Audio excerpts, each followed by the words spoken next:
Good day, this is Ray. Today is Saturday, April 26, 2025. And for me, another day of learning and growing. Hope that you, your family, friends, and loved ones are doing well and staying safe.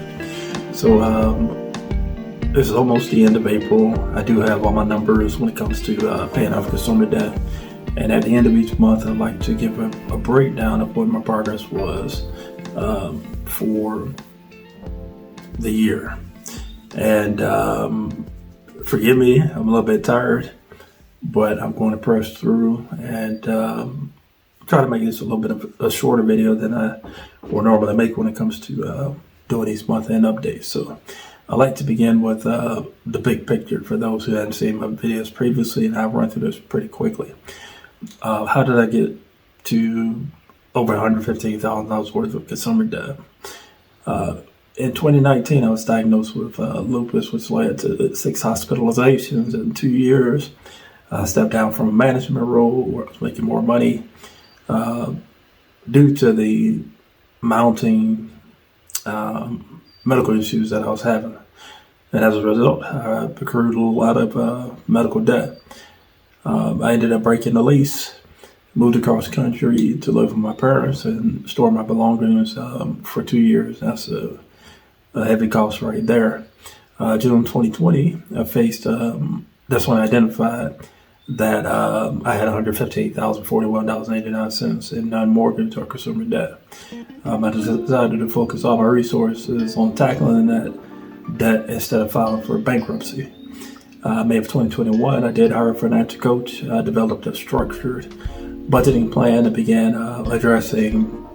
At that time, it was $98,076.32. So I did a little bit of work to get to that point. $5,000 were saved towards my baby emergency fund. And I achieved as I was paying off considerable debt, my credit score increased to over 800. Which led to, in December of 2021, I became the first-time homeowner. I purchased a very affordable home in a competitive market. It was quite a summer, just trying to find a place to live. Eventually I did, and unfortunately I had to use a portion of my 401k to make the down payment and repairs and purchase appliances and moving expenses, things like that. Let me see, leading to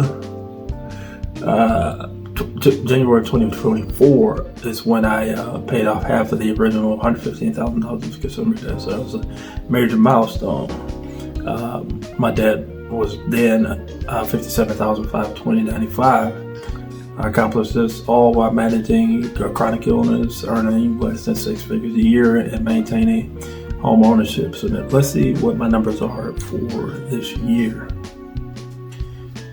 At the beginning of this year, my consumer debt was $44,991.55. In January, I paid off $1,156.91. February, I paid off $1,061.85. March, I paid off $1,048.86. And then this month, I was able to pay off $1,062.72. Which is cool. Yeah, that's good progress. I mean, it's steady progress, and it's exactly what I anticipated for this year, was that I would have steady progress, because my plan is to pay off my last personal loan, and then all I will have left is to focus on is my student loan. Okay, so for the year, I've paid off $4,330.34. In comparison to last year, year to date, I paid off $4,408.23, which means I'm behind by less than $80, $77.89 from the pace of last year's. And last year's pace was kind of up and down, but this year, starting off, the first 4 months has been consistent, and that is perfectly fine. Baby emergency fund is still fully funded, which I'm a little bit surprised by, because I got hit by a surprise bill from the Home Association, and I have half of it saved and hopefully I'll have the rest saved for next month because it's due by May 31st. But the bill itself is $1,600. So that was a bit of a hurdle to jump, but fortunately I do have the funds to do that. But also I'm anticipating on going to funeral services next week, and as much as I don't want to, I'm going to have to get a hotel room for the night. It's just too much driving for me to do. I want to take a look at a chart that I introduced a while ago as to what my debt used to look like and what it looks like now. So my non-mortgage or consumer debt, however you want to phrase it, this was a snapshot of how it looked. Medical debt, credit card debt, debt on installment, loans, student loans. As you can see, my student loans has always been the highest, and then the total debt of $115,041.89. Now it's completely different.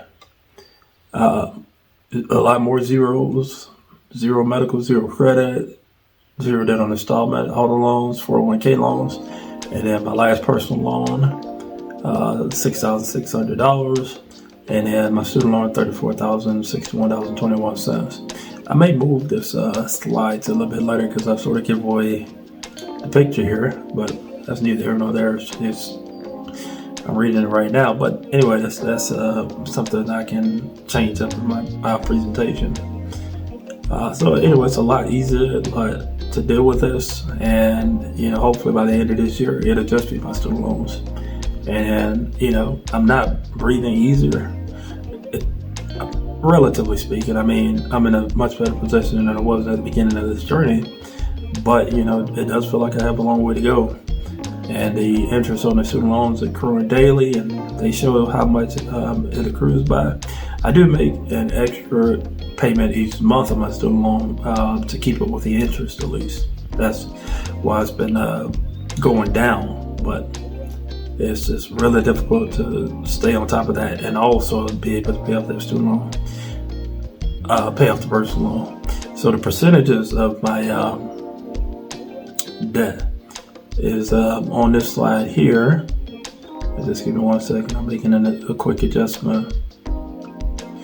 My personal loan makes up 16% of my overall non-mortgage consumer debt, and then 84% is the student loan. And after I pay off that personal loan, I won't even need this chart because it'll show that I have I'll only have my student loans to deal with, so it really wouldn't make sense to show the chart. I might reconsider that because my student loans it's a consolidated loan, but then there's subsidized and unsubsidized loan. I need to figure out if there's a way I could just pay my unsubsidized loan off first, because that is the lowest one. So maybe I can show that in a chart here. Okay, so taking a look at the progress made towards paying off my personal loan. As you can see, I began the year off my loan was $9,900, and made 2 payments.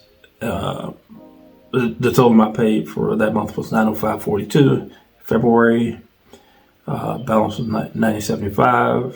I paid $899.33. As you can see, there's sort of a decrease in the total amount paid because I am knocking off a big chunk of the principal on the loan, and that makes sense that they would decrease as I pay it down.